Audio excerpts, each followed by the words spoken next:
And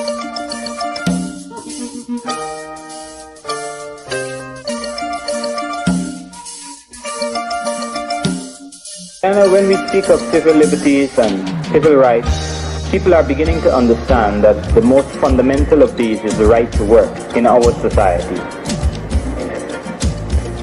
And what is occurring in Guyana is that the government is making political capital out of the indefensible position of one who is either unemployed or is very close to the line of being unemployed. I want to say to you all, in no uncertain terms, that this government is disrespectful to black people. And if people disrespect you, you have a right to disrespect them.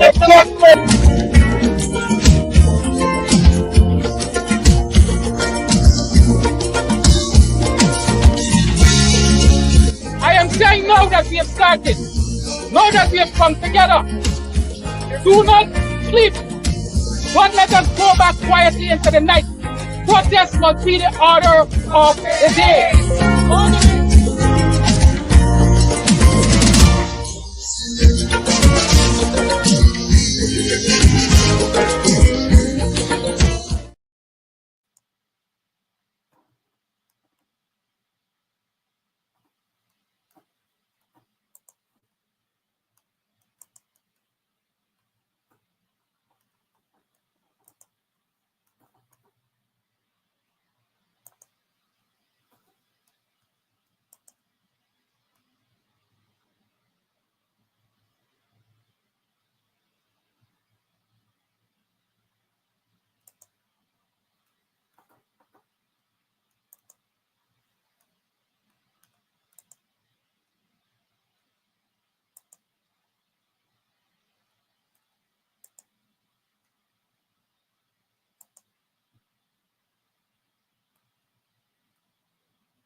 The so-called cash grant is not linked to any serious using and cost down of WPA.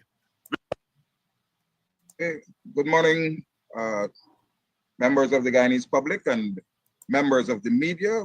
And I want to welcome you this morning to this press briefing of the Working People's Alliance. I'm the honorable the moderator for today's press briefing. And on the WPA's panel this morning, we have Professor Clive Thomas, Dr. Dennis Canterbury, Dr. David Hines, Brother Rohit Kanai, and Brother Takuma Ogunse. And this morning, there are matters of importance to the Guyanese public that we are going to deal with. We're going to begin the press conference by having Dr. David Hines read to the media. Just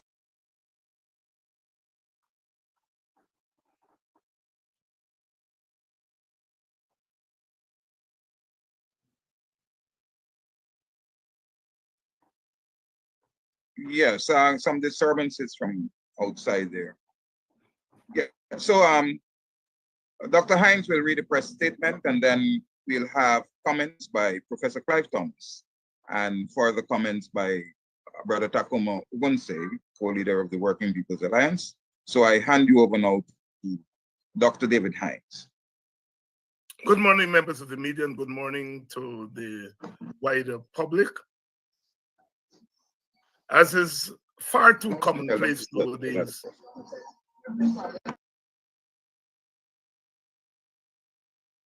okay, sorry about that. As is far too commonplace nowadays, the second vice president resorted to a foul and tirade too commonplace using and cost down of WPA, which publicly called for the authorities to publish their due diligence findings and report on Car Powership, whose ongoing electricity dealings with Guyana were being publicly addressed.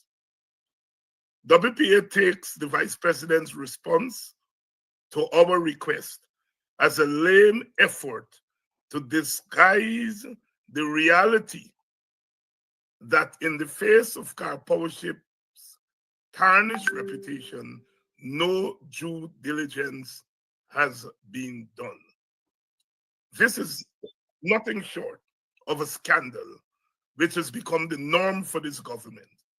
WPA invites the president, the cabinet, members of parliament, and above all, citizens of Guyana to take careful note of this display of incompetence, slackness, and gross negligence, which put public funds at risk.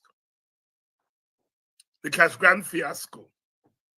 The abusing and cost down referred to above raises in proportion to the frequency of the force displays of official incompetence. The handling of the ongoing cash grant is real-time proof of this. Birth as a pretender universal basic income. In a matter of days, if not literally hours, the cash grant was no longer rooted in a defined needy poor grouping of Guyanese. Instead, the two prerequisites to be an eligible voter, that is an ID and a passport, and age 18 years and over, were substituted. With its voting feature now at the forefront, the cash grant has become a potential vehicle for electoral hustle and plain thievery. The timeline for distributing the funds keeps shifting by the day. Like Christopher Columbus, the government belatedly discovered that it has to go to the National Assembly to appropriate the necessary funds.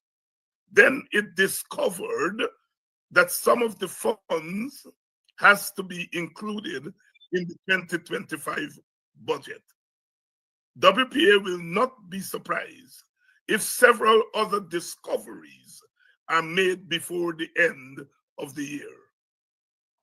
It is abundantly clear that the government is out of its depth on this matter. First, it has no technical knowledge about cash transfers as a form of universal basic income. Second, the so-called cash grant is not linked to any serious socio-economic outcomes. Third, the grant was never meant to help Guyanese mitigate the mounting cost of living. Fourth, it is not part of a serious initiative aimed at giving Guyanese a share of the country's oil windfall in a structured manner. Fifth, the absence of a feasibility study and or a pilot study invariably lead to the current confusion. Sixth, serious policy initiatives of this magnitude simply cannot be a function of political gimmickry and half-baked economic theorization. WPA says that this cash grant fiasco proves beyond the shadow of a doubt that the PPP and the government are incapable of managing our emerging oil and gas economy. They have no serious plan. When their rhetoric is placed under the microscope, gross incompetence emerges in reckless abundance. The vice president then resorts to his usual cussing out of the messengers rather than admit to his government's failure. Governance by cussing out should not be normalized or rewarded. In the meantime, WPA reminds the nation that our cash transfer proposal in the form of the Buxton proposal is in the public domain. WPA is prepared to meet with political parties, including the PPP, trade unions, professionals, and other stakeholders to discuss our proposal with the aim of arriving at an agreed national plan on this vital matter. Our two dogmas are that the transfers must be linked to poverty alleviation, and it must be enshrined in law. WPA calls for a national oil company.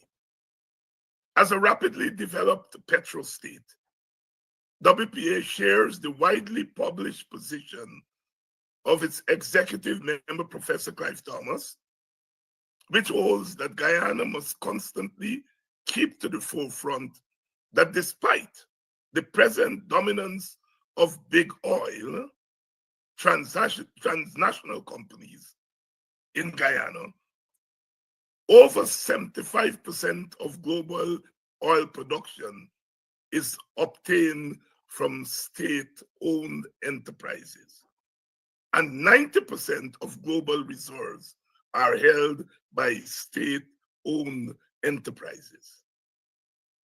The case for a national oil company in Guyana is entirely dependent on its location, whether upstream or downstream on the supply chain. Since upstream and downstream oil and gas production refers to its location in the supply chain, oil and gas are defined as upstream, downstream, or midstream. Some companies are termed integrated because they perform, because they perform the functions of 2 or 3 of these streams. Upstream oil and gas production include exploring, developing, identifying, extracting, and producing materials. Downstream oil and gas production include production of crude oil and natural gas activities. Midstream operations link upstream and downstream and include transportation and storage services. Now, WPA supports Professor Thomas's call for rejection of the downstream approach. That is, we reject the approach that includes an oil refinery. We instead commit to an upstream approach for Guyana, as publicly advised by the Natural Resource Governance Institute and Professor Clive Thomas. Creating an upstream state-owned enterprise supports the building of local operational capacity in resource extraction, increases government revenue take, while improving the state's ability to monitor what other companies are doing here in Guyana. A state-owned enterprise plays a variety of roles, including operating in the commercial sphere, regulatory responsibilities, creating policy, and financial expenditures. We wish to caution that even as we propose a national oil company based on the upstream approach, WPA notes the caution that while some such state-owned enterprises are highly successful companies, others have trouble being competitive with international companies and demonstrating strong benefit to the populations they serve. GCOM's cover-up of potential fraud at the 2020 election. WPA stands by Dr. David Hines' observation of an apparent cover-up of potential fraud by GCOM during the conduct of the 2020 election. GCOM's press release responding to Dr. Hines sidesteps the real issue at hand. WPA repeats that GCOM's failure to address the cases of potential voter impersonation, even after a corroborating report by the chief immigration officer, and the absence of statutory documents in 47 boxes from the East Coast before an official declaration of the election result is tantamount to a cover-up. We repeat that GCOM's sidestepping of the issue is part of its press release.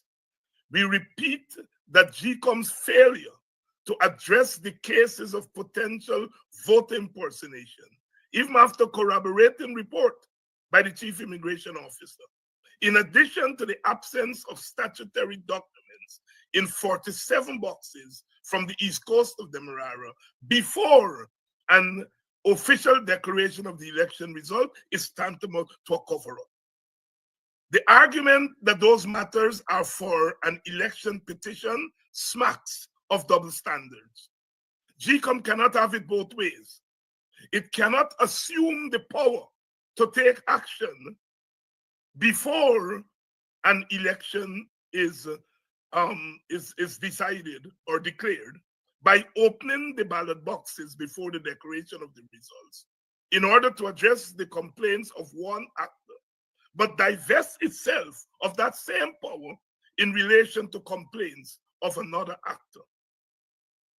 Further, WPA continues to insist that a GCOM internal review of the elections, which hinged on the casting vote of the chairperson, was and still is a vital necessity. Failure to conduct such a review in the face of accusations of massive irregularities only fuels suspicions of a grand cover-up by GCOM. Against that background, WP has no confidence in GCOM's ability to conduct a fair and just election in 2025 unless significant changes are made. GCOM's neutrality. WPA does not foresee a change in the partisan makeup of GCOM's commission in the foreseeable future. The chair then holds the key to the commission's balance. In this regard, we urge the utilization of the Storage Valley model, whereby the chair refrains from using the casting vote and instead work for consensus among the partisan commissioners. While we recognize that the commission is now much more resistant to consensus than during the Storage Valley era, we feel it is a more viable option than one in which the chair routinely votes with one side. Voting exclusively with one side of the commission's partisan divide, as the current chair does, is tantamount to voting with one party over the others. On the matters of biometrics and a clean, unbloated voters list, it is GCOM right to first determine whether these measures would enhance the credibility of the elections. If after consultation with relevant stakeholders, GCOM so determines, it is then up to the legislature to make the necessary statutory adjustments to facilitate GCOM's request. The view of the PPP and its cohorts that the two measures cannot be implemented before the due date of the election is in effect giving GCOM the green light to knowingly conduct an election based on potential and actual fraudulent arrangements. Going to an election where potentially half of the representatives of the electorate has no confidence in the rules and in the presiding agency is an invitation to chaos and disorder. WPA therefore urges GCOM to do what is necessary to ensure a fair system and acceptable rules. We also urge the executive and legislative branches of government to move with haste to ensure that necessary legislation is passed to facilitate whatever changes are necessary. Thank you very much. End of statement. Thank you very much, Dr. Hines, for your reading of the WPA's press statement. I'm now going to invite Professor Thomas to make an intervention, some comments in relation to the statement that was read by Dr. Hines. Professor Thomas. Thank you very much, Mr. Chairman. The intervention I would like to make is to suggest that it's very important at this point in time for WPA to call for a social and economic audit of the cash grant proposal. We know there will be a financial audit because that's statutorily required as part of parliamentary rules as a result of spending public money. But we think that we should make the call for an all-party agreed to social economic audit of the cash grant proposal after it's completed.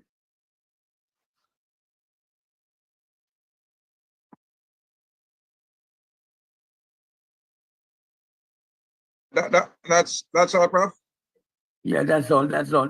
Just to add to the contribution, so we can discuss it in a debate to any questions they might have. All right. Now we'll ask Brother Takumo Gonse, member of the leadership of the Working People's Alliance, to make some comments also.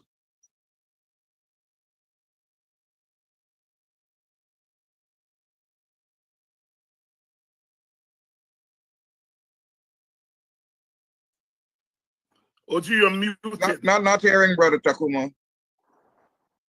He's muted, I think. Okay. You hear me now? Yeah. Yes, we are.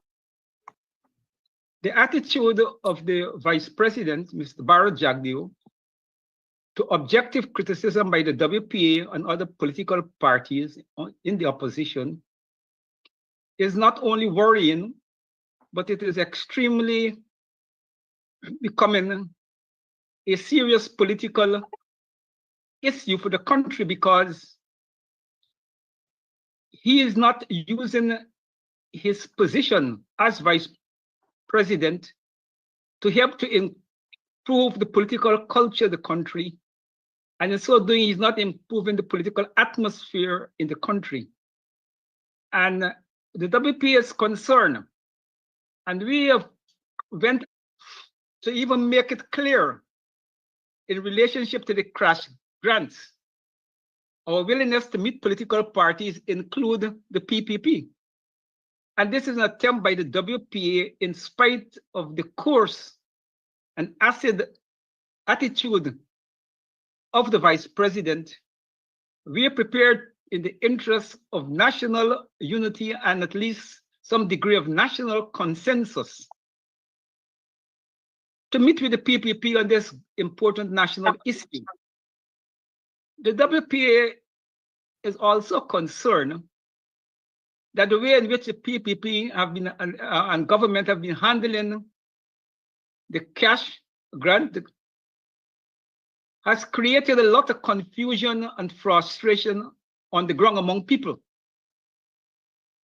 And people are being worked up. And we believe that it's not in the best interest of the country for us to demonstrate not only to our citizens, but to the rest of the world, our incapacity as a nation to handle this important national project. And we do believe that there is a need for the government to keep often clarifying and reinforcing in the public space the arrangements that is being put in place for these cash grants. There's a lot of rumor that some people already begin to receive the grants. There's rumors that there's no actual payment has been made except registration. And this is creating a lot of tension and frustration on the ground. And we believe that the nation will be better served if on a weekly basis, the government, update the citizenship on this matter. Good evening and welcome to Politics 101. That was the excerpts from the WPA's press conference earlier today, dealing with a number of issues. Thank you very much. Yes, I do accept that we have to tighten on our technical aspects. We're working on it. We're working on it, Shelley and others. I know it's frustrating in the age of technology to have these little hiccups, but we're getting there. We're getting there. Good evening again to you all, and welcome to Politics 101. We've been off for a couple of days as I have been away, spending some time with my relatives and family in Maryland. And while I was there, I ran into quite a few of the viewers of the program. It was good to catch up with so many of you. As is well known, I lived in Maryland for 15 years, and my relatives, they're all there, the American residents of my family, and it's always a good thing to go catch up with family and then catch up with old friends. I would like to thank all of you who sent well wishes, and I know that you are watching the program. Big up to my friend Donna Bell, who is, like so many other people, a very loyal viewers. Good evening to those of you joining us from Guyana, joining us from the Caribbean, from the United States of America, from Canada, Europe, further afield. It's good to be back. It's good to be back and live on Politics 101. Good evening to all of you. I would like to thank those of you who have contributed to our fund drive, our year-end fund drive. I know I still have a few people to thank, but I would like to thank more of you. So please, send in your contribution.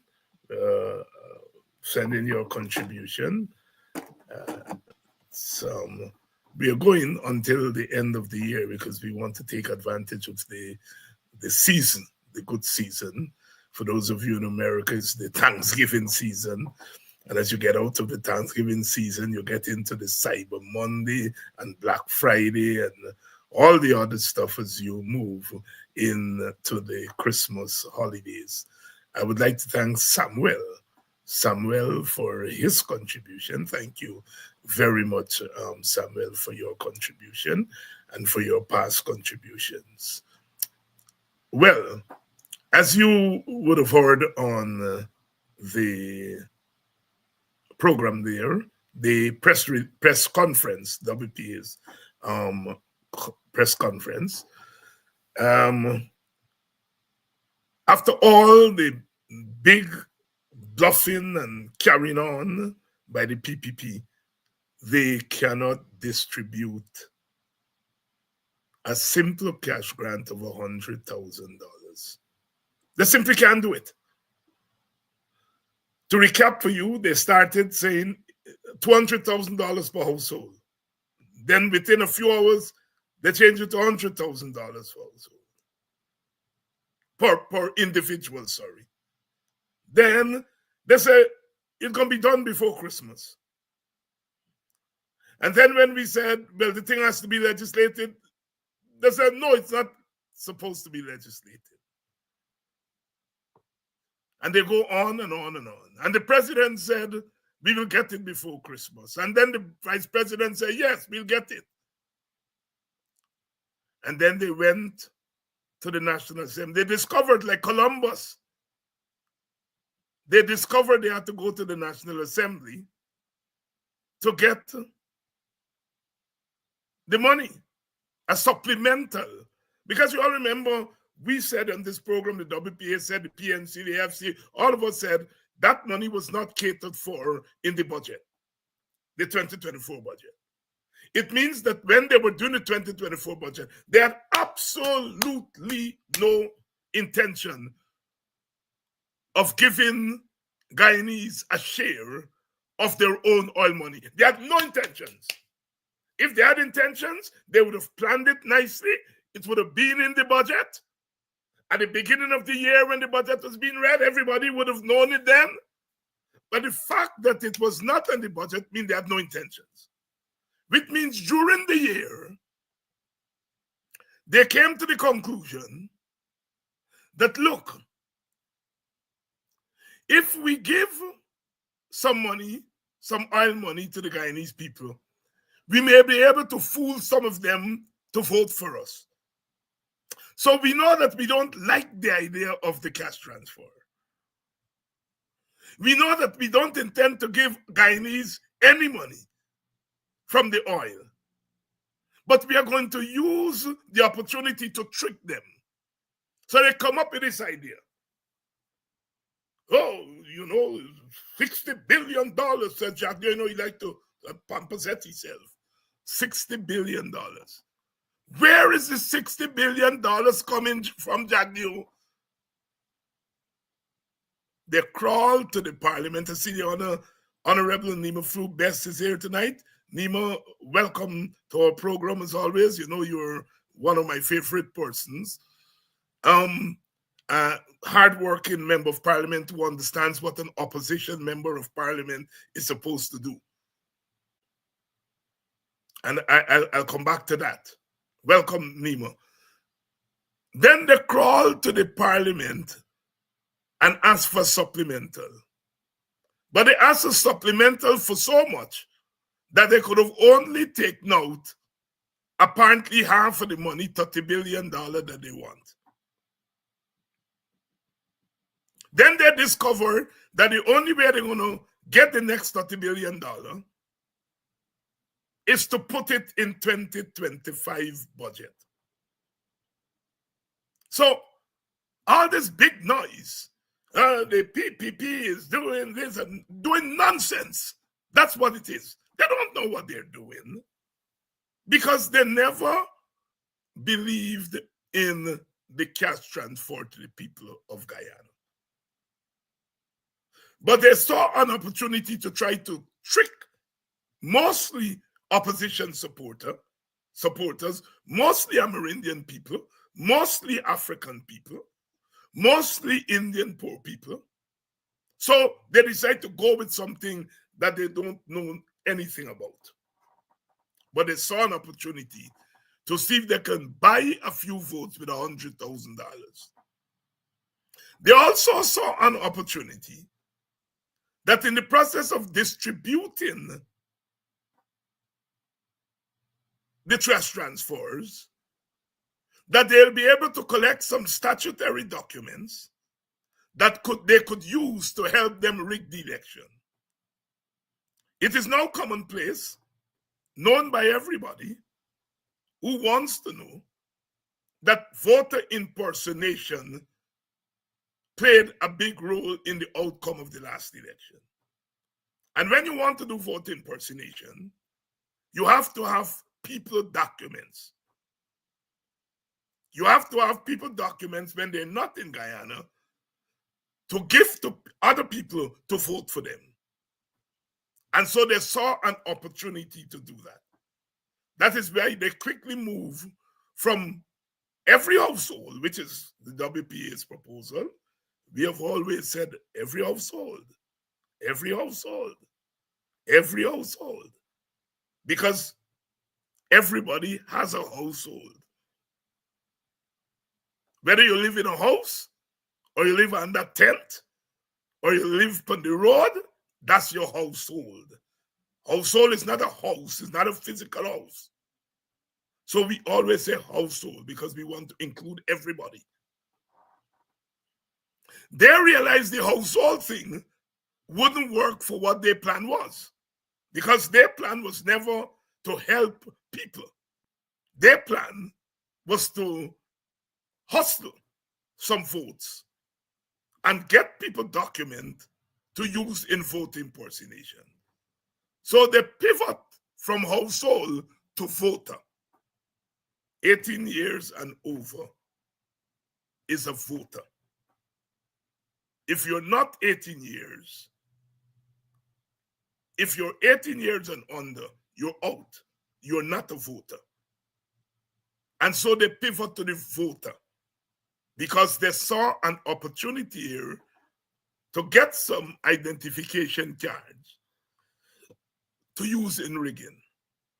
And as is the case with the PPP, their fingers sticky. They saw an opportunity to put some money in the people's pocket, meaning the friends, family, and favorites at the PNC, people like to say.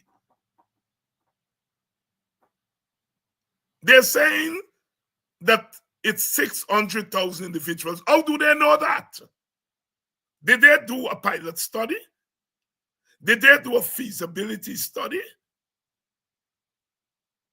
Have they released the census to tell us that there are 600,000 Guyanese over the age of 18? And remember they said, is Guyanese over the age of 18 who live in Guyana and those who live outside of Guyana. How do they know it's 600,000? They, of course, can average how many Guyanese over the age of 18 live in Guyana. How do they know how many Guyanese over the age of 18 live overseas? Guesswork. Guesswork. So they come up with this thing of 600 individuals, $60 billion. And of course, the hope is that all the people from overseas won't come home. They know that you don't have 600 individuals at home. So there is going to be money left over to steal. Just like they thieved the COVID money, the money that was to go to rice farmers, etc. And so, that was their intention, to hustle a couple of votes, to get source documents for voter impersonation at the election, and to get a small piece to thief. If that is your intention, you are never going to get it right. And so, here we are. Here we are.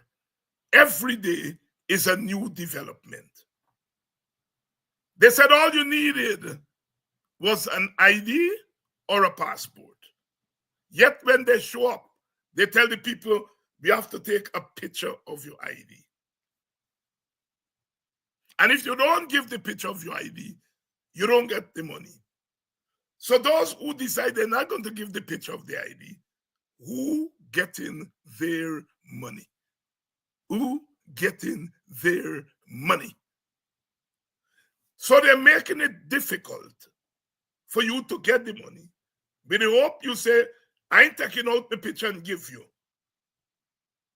And then the money gone in their pocket.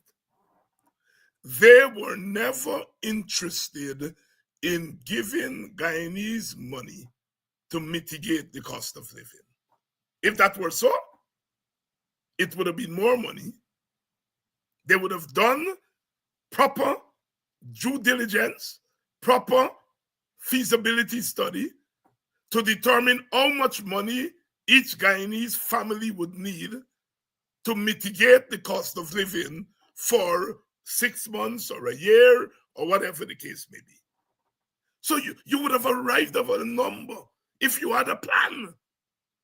And we know they didn't have a plan because the thing was not included in the budget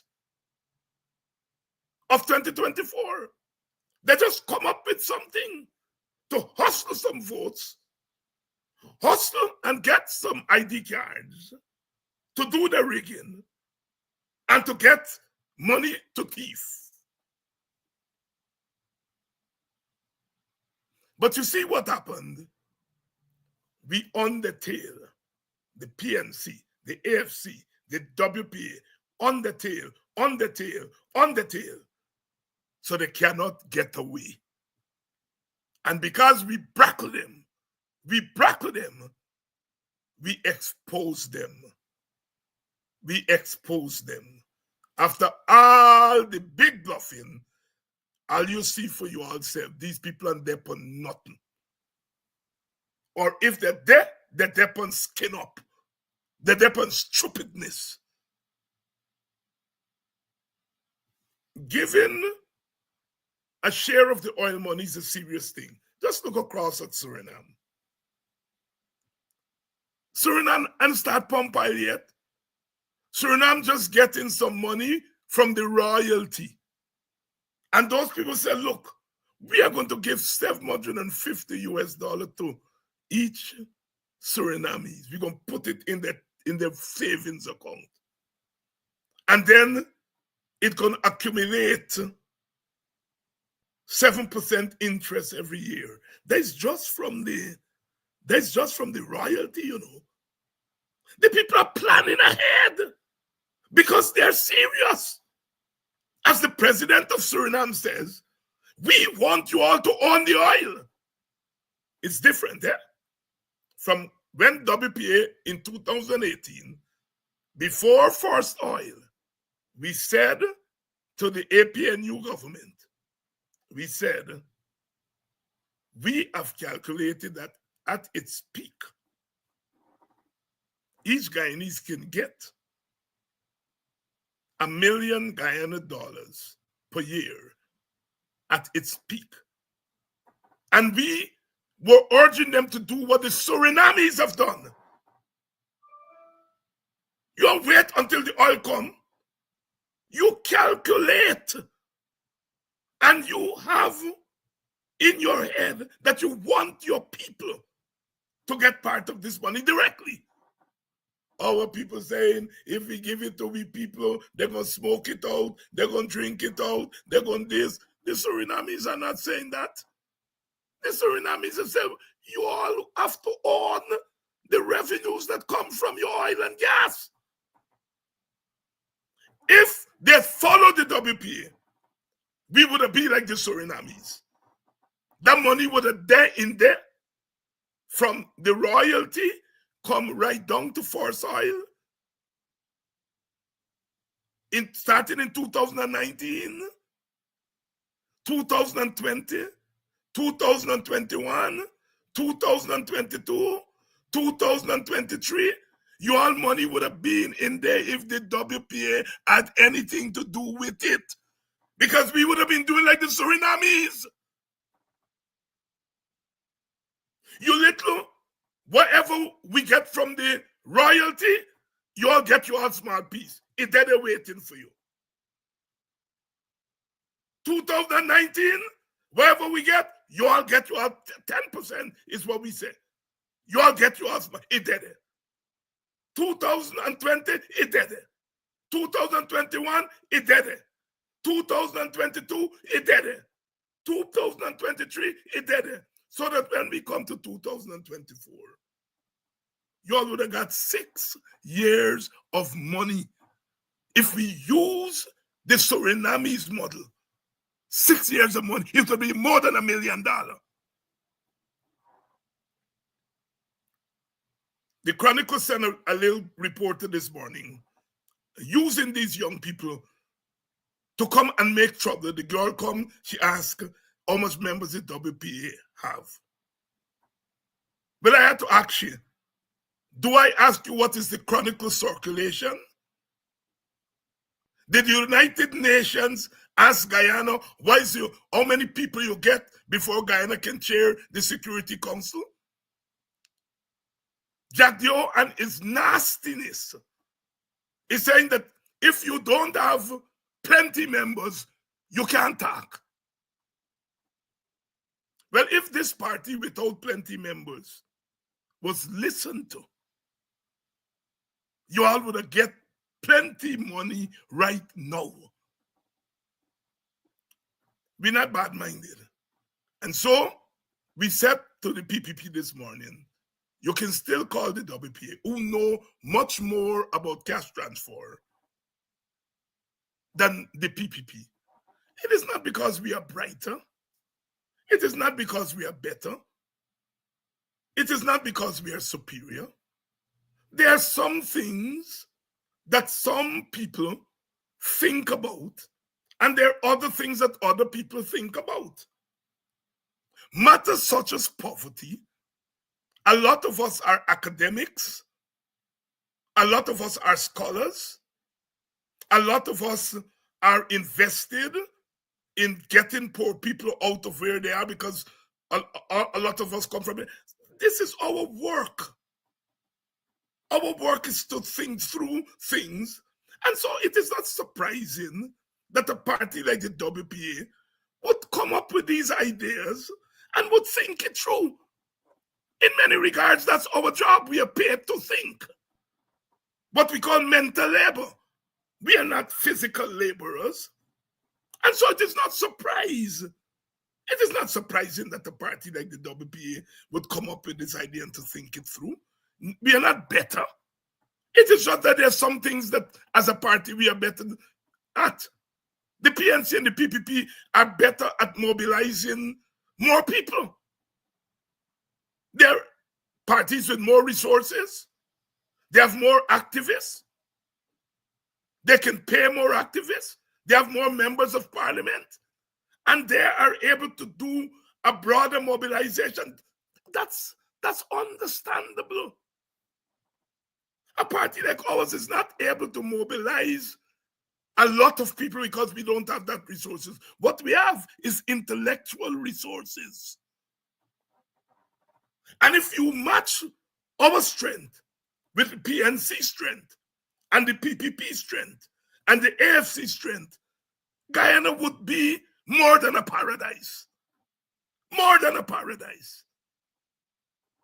So that is why we say to Jack Dio, you're not interested in cash transfer. You don't know anything about cash transfer.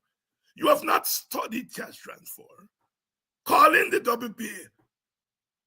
We're going to tell people you call me, because we ain't doing no secret thing. And let me help you out with this thing. Because we have thought it through. We didn't wait until oil started to pour. We didn't wait until 2024. We are not interested in using cash transfer to buy votes.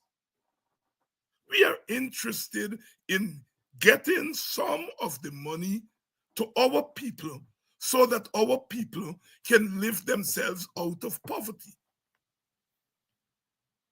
You're not going to lift yourself out of poverty with $100,000.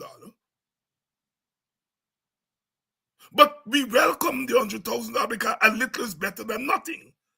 At least our people are going to be able to get a better Christmas if they got their money before Christmas. Now they're not going to get it. $100,000 is not going to help you to put on 2 rooms in your bottom house. No, it's not going to help you do that. The WPA, $1 million, will help you to put on a 2-room at your bottom house. But we are saying a little is better than nothing. But even a little, the PPP cannot share it out. And the reason they can't share it out is because it's not coming from the heart where you all want me to say no. It's not coming with love. It's not coming with love. So here we are, bigging people up, lifting their spirits, and now tell them it will have to wait till after the budget. What kind of governance is that? Dennis, I love you all. Dennis says it's a crash grant. It's a crash grant, not a cash grant. Dennis, well, you're so right, my brother. So, if you all thought we were being unkind to the PPP, you see it for yourself. These people, they don't care about you all. They're not interested. All they're interested is using our oil wealth to enrich themselves, their friends, their family. Using the oil wealth to hustle votes because they believe that our people are 100,000 people. So you give a man $100,000 and he says, hey, that you're going to vote for you. That is a disrespect in the first place that they have for some of our people.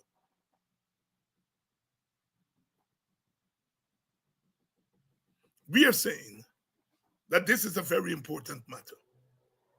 And so this morning, we said when they don't share this money, which we don't anticipate they're going to share till after May, June. Jack, you say, they say it's 5 months. But you say it's 5 months, then you change it to 2 months, then you change it to 3 months, because you don't know what you are doing. And we are saying, when they finish with this fiasco, we're asking for a socio-economic audit. They have to do a financial audit. That is by law. By law, they have to do a financial audit. We are saying, in addition to financial audit, do a socio-economic audit. Let's see where this money go to. Let's see the systems. Let's see what really took place. And only a financial audit will tell us that. Let's listen to another excerpt from the WPA press conference.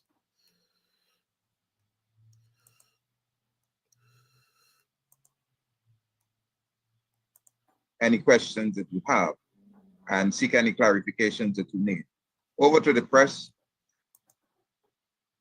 Good morning, Swetlana Marshall from News Source. My question is to Dr. Clive Thomas. He spoke about having a social and economic audit conducted upon the conclusion of the cash grant distribution. I would love for him to elaborate a bit on that as to the usefulness of it and what are some of the findings or areas you look to tap into when doing that audit. Okay, thank you very much. It's a very important Thomas, can you question. turn on your video? My video. Yes, your video is off. It has been off for a little while. Yes, there you go. Yes, you're right. It's a very important question that you've raised. My reason for introducing it is that when we undertake important social and political experiments in our country, we should try to learn the lessons that the particular opportunity that we have undertaken give us. It is clear that in trying to arrive at a cash grant, that the government has made so many different moves that you could say that there are as many moves as days that have passed since the announcement. And what we want to do is to make sure we don't repeat the errors that we have made in this particular attempt in the future. And therefore, one way to avoid that is to do an audit, and not a financial audit, although that is very important, to establish the funds were fairly and accurately and honestly spent, but a social and economic audit, or the evaluation, you might call it, to be ensured, as far as the public is concerned, that we did the very best type of operational executive exercise that was possible, and to learn the lessons of any failures that we might have.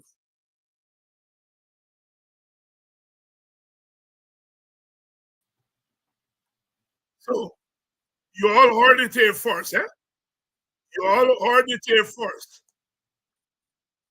All right? You all heard it here first. WPA says, when you're all done with all of this, let's do an social economic audit to see what went wrong, how it can be fixed, so that the next time around, we get it right. And so people say order is correct. You all heard it here. Because when next couple of months, Jack Diogan say he didn't never hear anything about an economic audit. We have said it here. This thing is in shambles. And we are trying to help our country. We are saying that when it's done, do an economic audit. Do a socioeconomic audit to see where you went wrong. To see how we can improve. And we are saying it to our partners here. Because WPA is hoping that we go to this election as a joint opposition. And that if we win those elections, we are saying to our partners, you all please do an economic audit.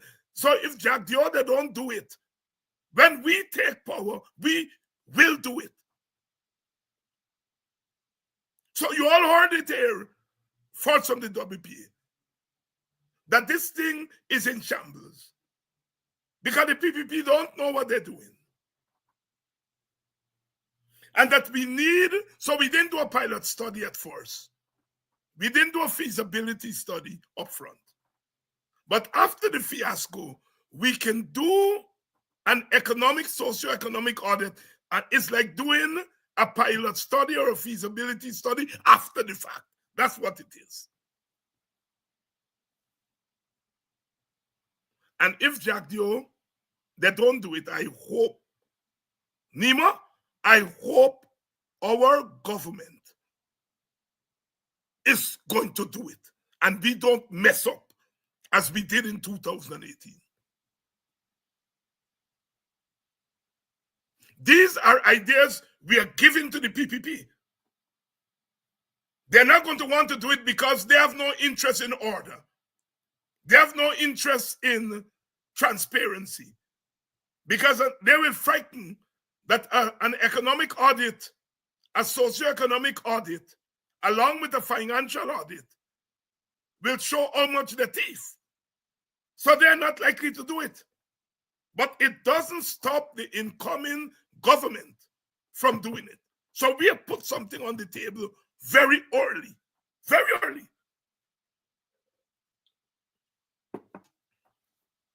I want to talk about the coming election. See, they asked me this morning, they said, Norton said that if he win an election with a bloated list, he will accept it. If he lose it, he will not accept it. What the hell you expect the man to say? What do you expect him to say? For the WPA, we are not there yet. We are saying that that list should be cleaned. It can be cleaned. And we are saying we must do everything to clean it. Don't ask me what I will do next year, November. Ask me what we are doing now. And we have to continue to put the pressure on GCOM. GCOM is the body that is charged with conducting elections. Not the government, not Jack Dio. It is GCOM. It is GCOM who must say whether we need biometrics, whether we need the voters list, clean voters list. GCOM already says voter impersonation is a breach of the law. And we are saying biometrics is the best way, the most effective way of decreasing voter impersonation. If you want to police voter impersonation, biometrics is the best way. And GCOM must say, we want the most effective way of decreasing a problem that haunted us in 2020. And when GCOM says that, then it is left to the parliament, the legislature, to say, in order to give you what you want, GCOM, we have to do a constitutional amendment or we have to pass a law. And then they go about to do what they do. But you don't tell GCOM that GCOM, I know you want a free and fair elections, but we don't have time to put the laws in place for free and fair elections. That is what the PPP is saying. That is what the PPP is saying. They said we are not against biometrics, but we don't have time for it. If biometric will prevent fraud, decrease fraud, then that is what is important. You are saying that you don't have time to pass the laws to decrease fraud, then you are telling GCOM to conduct a fraudulent election. This country cannot be quiet. Cannot be quiet.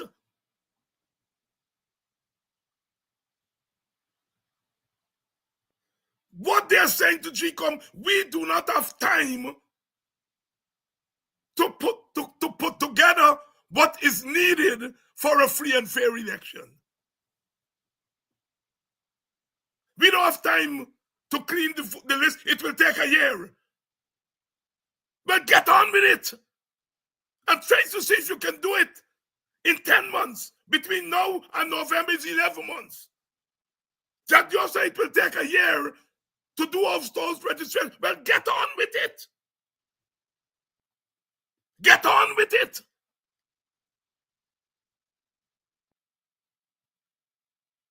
Saying that it will take a year is not an excuse for it not to be done.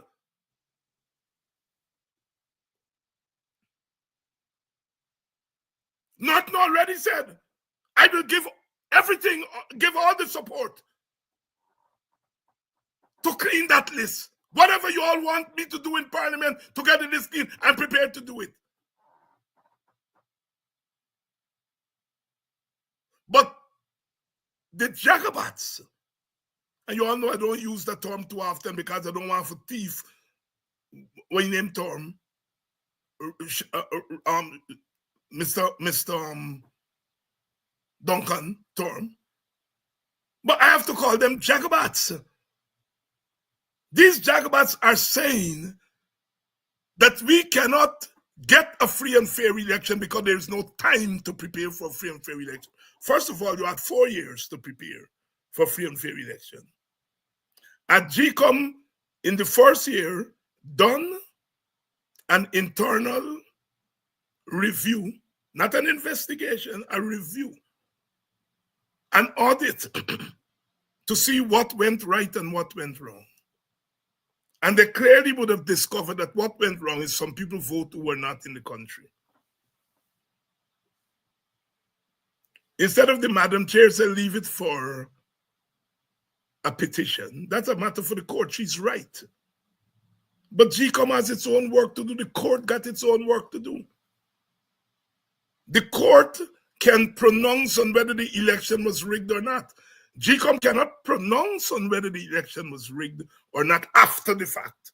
After the fact. Only the court can pronounce on whether the election is rigged or not after the fact.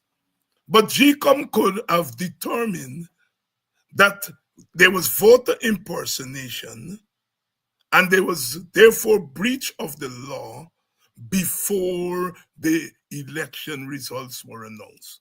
GCOM could have acted before the election results were announced. The PPP said that there was bad counting in Region 4.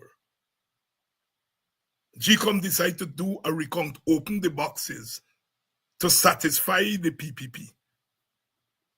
When they opened the boxes, the coalition see a number of things that happened before election day. And then said to GCOM, what are you going to do now?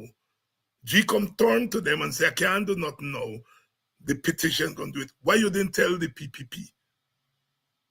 Go to a petition. No. You satisfy the PPP by opening the box.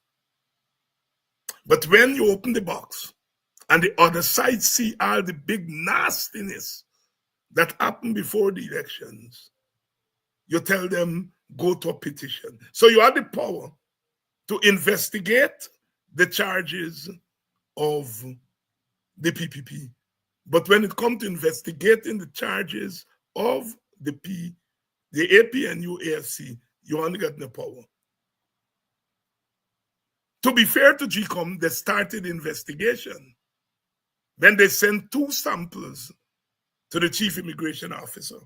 1 sample come back, they said 173 out of 205.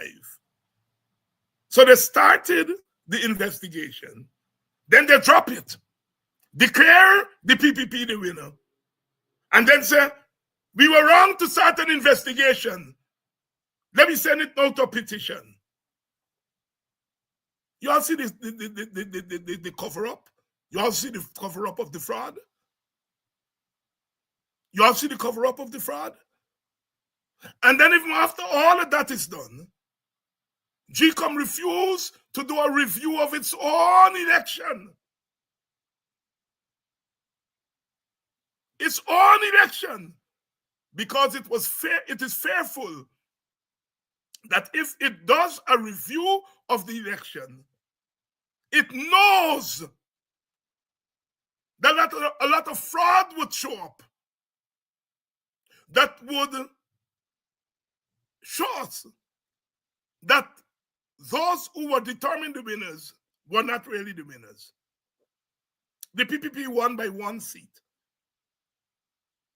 If you had out of 8,000 cases of suspected voter impersonation, if you had half, 4,000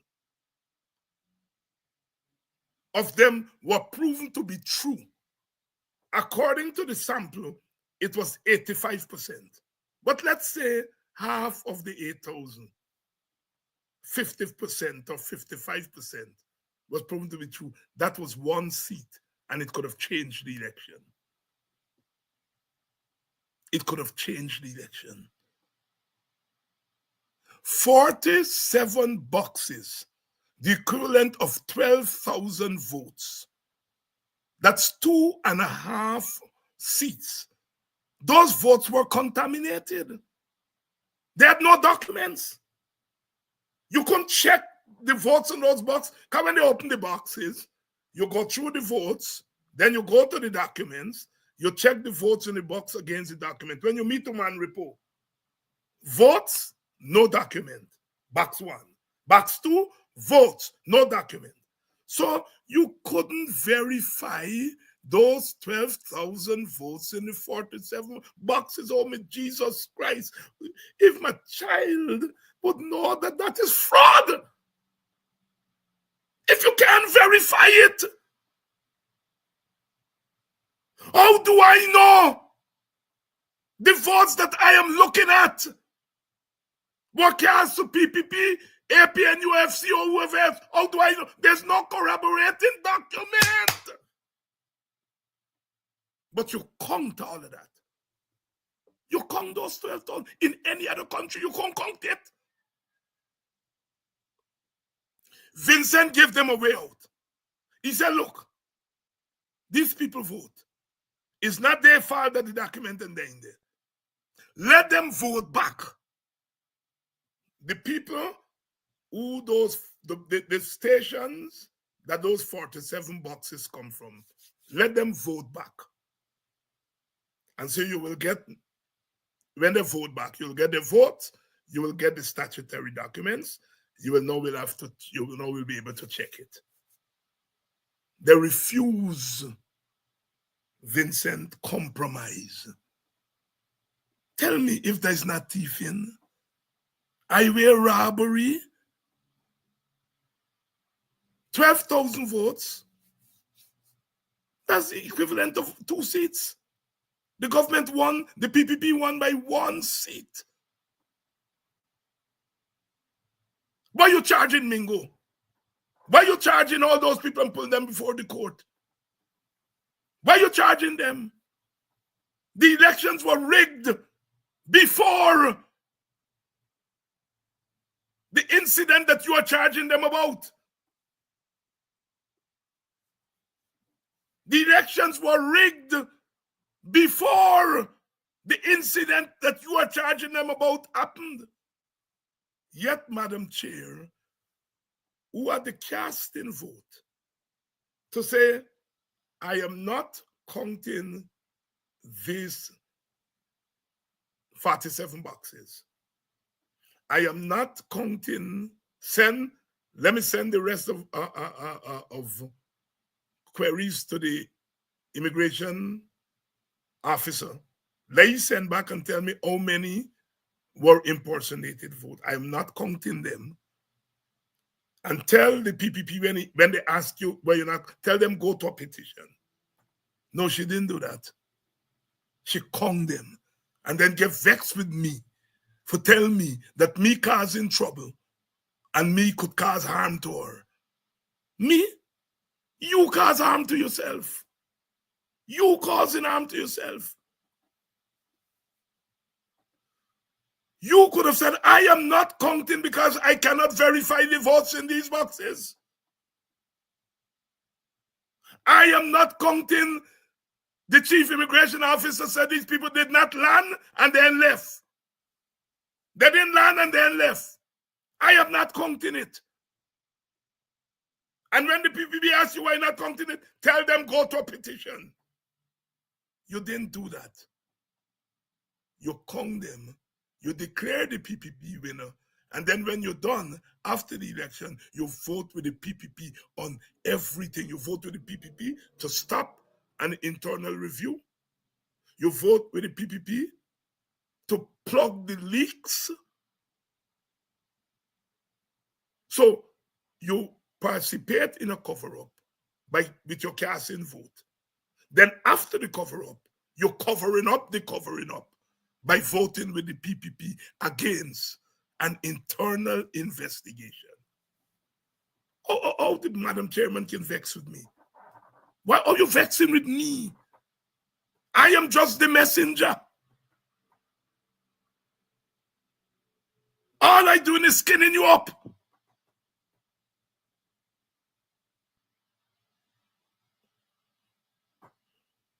We cannot go into an election and do the same thing that we did in 2020 and expect a different result.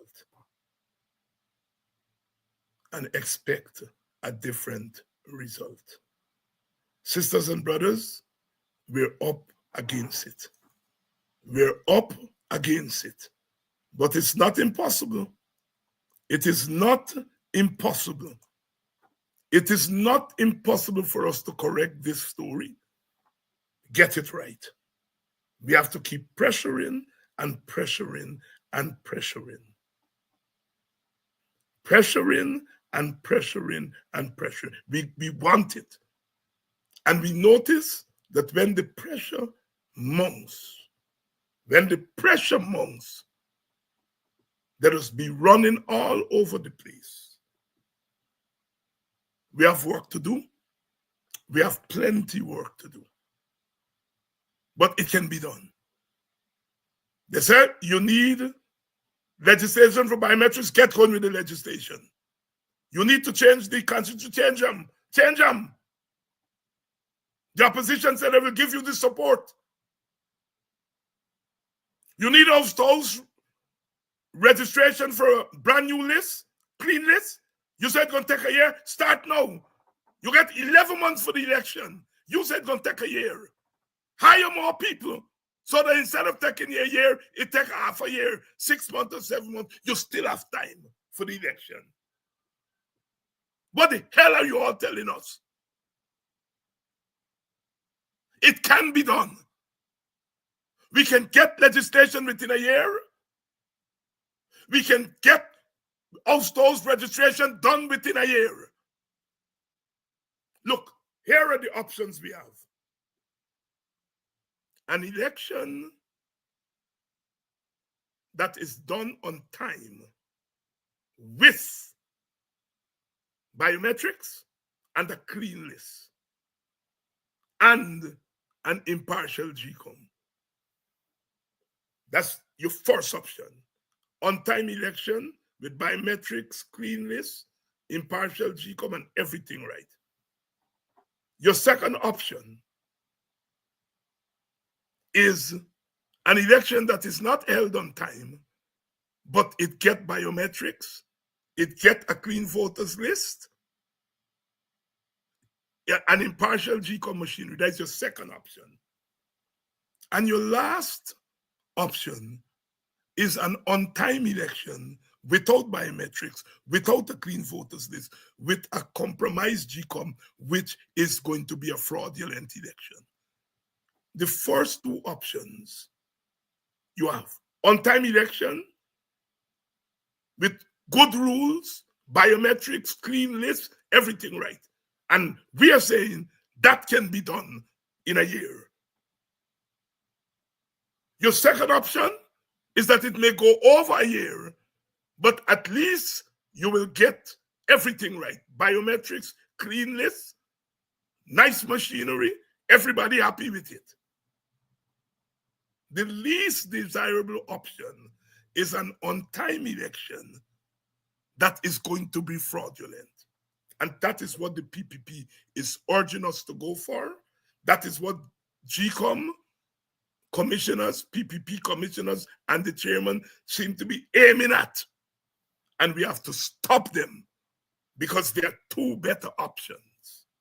There are two better options. They're aiming for the least desirable option. And that can't work.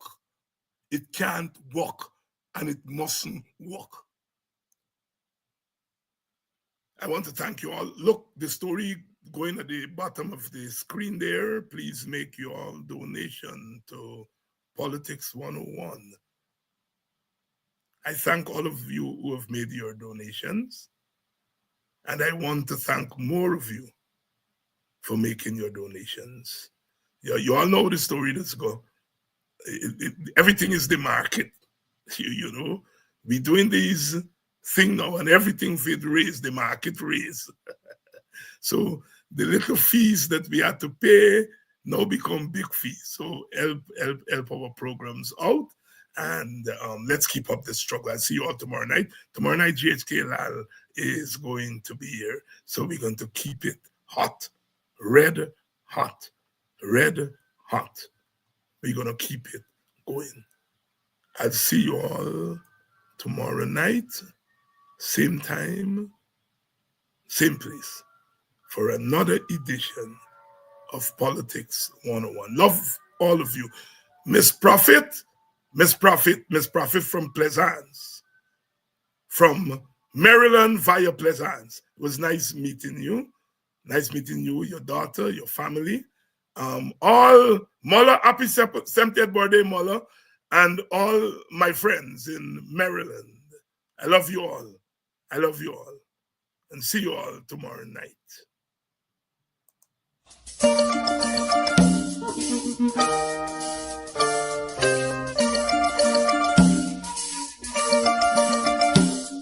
And when we speak of civil liberties and civil rights, people are beginning to understand that the most fundamental of these is the right to work in our society.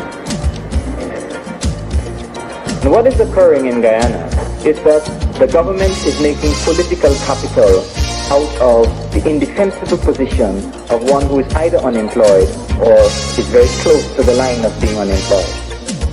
I want to say to you all, in no uncertain terms, that this government is disrespectful to black people. And if people disrespect